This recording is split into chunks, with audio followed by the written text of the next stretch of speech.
तो है नहीं। ठीक है सूर्य स्टे कुमार तो कोई शुक्ला है जी, नहीं। ठीक है सर। सूर्य कुमार शुक्ला जी, अब ऐसे में अगर हम इन मामलों को देख रहे हैं तो ये तो सिर्फ संभल तक रुकता नहीं दिख रहा, आगे बढ़ता जा रहा है। और यहाँ पर जाहिर तौर पर प्रशासन के लिए सबसे ज्यादा चुनौती खड़ी हो जाती है जब हालात संभल जैसे हो जाए, जहां पर खुद प्रशासन की कार्रवाई सवालों के घेरे में आ जाती है। पूजा जी, जहां तक इस विषय की चिंता की जा रही है कि कई विवाद खड़े हो जाएंगे, तो इसमें ऐसी क्या घबराहट है कि बहुत बड़ा देश है, हजारों नहीं लाखों अदालतें हैं देश में, हर जिले जिले में अदालत हैं, और जैसे और बहुत से लाखों नहीं करोड़ों मुकदमे चल रहे हैं। अगर किसी आदमी को, किसी ग्रुप को तकलीफ होगी तो वो अदालत जाएगा। अब जहां तक संभल की बात है, अगर अदालत के आदेश से कोई सर्वेक्षण हो रहा था तो इसको राजनीति के चश्मे से बिल्कुल नहीं देखा जाना चाहिए।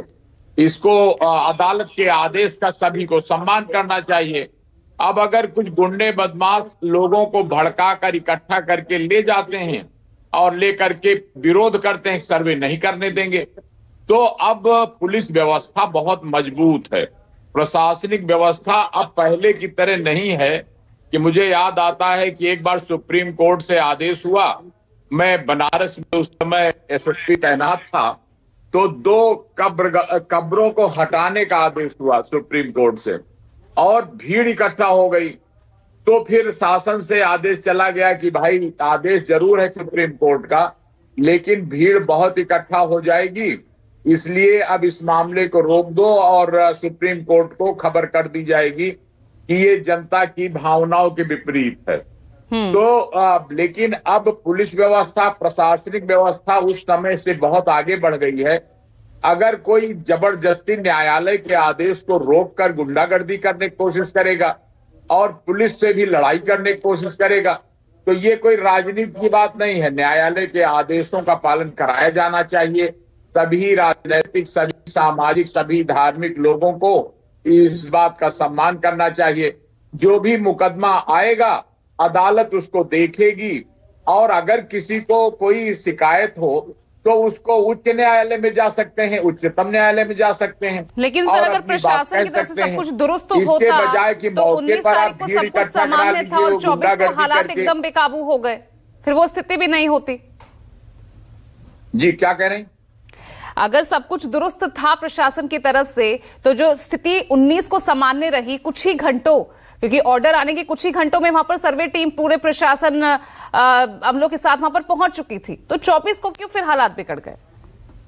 हालात 24 को इसलिए बिगड़ गए कि वो जो 19 को पहले आकस्मिक रूप से सर्वे करने के लिए लोग पहुंचे और वो खबर उतनी ज्यादा लोगों को नहीं थी।